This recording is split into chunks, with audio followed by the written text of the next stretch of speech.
इसको खुद से सोल्व कर सकते हैं। Sine theta 5 time of sine theta is equals to given 4 and prove that 1 by cos theta plus 1 by cot theta is equals to 3। तो यहाँ पे इन्होंने 1 अपॉन टिग्नोमेट्री रेशियो गिवन दे के हमें डराने की कोशिश की है, बट आप बता सकते हैं हम डरने वाले हैं नहीं। We know that 1 by cos theta we can write this as 1 by cos theta is equals to secant theta plus 1 by cot theta is equals to, yes जल्दी से बताओ, 1 by cot theta is tan theta। हमें पता है ये एक दूसरे के रेसिप्रोकल है, तो 1 अपॉन कोस क्या लिख सकते हैं secant theta and 1 upon coat क्या लिख सकते हैं tan theta।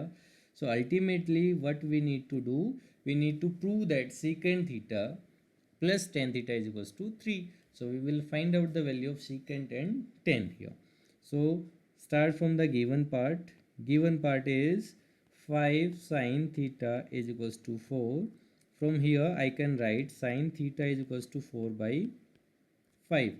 And just tell me sin theta is equals to perpendicular upon hypotenuse. So perpendicular हो गया हमारे पास 4, hypotenuse हो गया 5। यही देखो ट्रिपलेट अभी लास्ट क्वेश्चन में भी था। तो यहाँ से बेस हमारे पास कितना हो जाएगा 3 बाई यूजिंग पाइथागोरस थ्योरम। तो हमारे पास तीनों साइड्स आ गई। तो secant theta I can say secant theta क्या होता है, चलो याद नहीं है, चलो हम याद करने की कोशिश करते हैं। We know that cos theta कितना होता है बेस अपॉन हाइपोटेनियस, और सेकंड थीटा उसका रेसिप्रोकल होता है। So it will be hypotenuse upon base. Hypotenuse is how much? 5, base is 3, 5 by 3. In the same way, tan theta is equals to, yes, very good, perpendicular upon base. Perpendicular is 4, base is 3. Now, what is LHS? In the LHS, we need to add both of these functions. LHS, secant theta plus tan theta.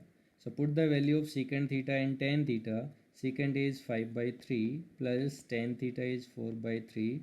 Take the LCM. 5 plus 4 is equals to 9 by 3, and this will equals to 3, and the RHS is also equals to 3. Hence proof। ये हमें prove करना था कि इन दोनों ratios का सम क्या आएगा 3 आएगा। ओके सो ऐसे क्वेश्चंस प्रैक्टिस करोगे तो धीरे धीरे कॉन्फिडेंस बिल्ड होगा और ट्रिग्नोमेट्री आपको इजी लगने लगेगी। और बिलीव मी, अगर आपको ट्रिग्नोमेट्री इजी लगी तो आप बाकी के सारे चैप्टर भी इजीली कर पाओगे।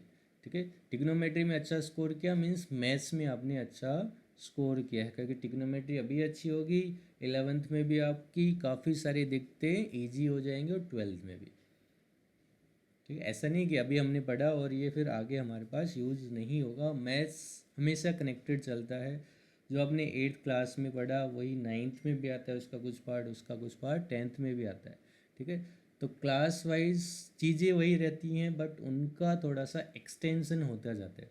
जैसे हमने इक्वेशंस छोटी क्लासों में पढ़ना स्टार्ट कर दिया, फिर हमारे पास आया लीनियर इक्वेशन, फिर उसके बाद आ गया हमारे पास पेयर ऑफ लीनियर इक्वेशंस, फिर हम ऐसे हमारे पास क्वाड्रेटिक इक्वेशंस आ गया। तो ऐसे ही एक्सटेंड होते जाते हैं। ट्रिग्नोमेट्री अभी पहली बार इंट्रोड्यूस हुआ है, तो ये आगे तक जाएगा। कॉलेज में भी जाके ट्रिग्नोमेट्री पढ़ना होता है हमें।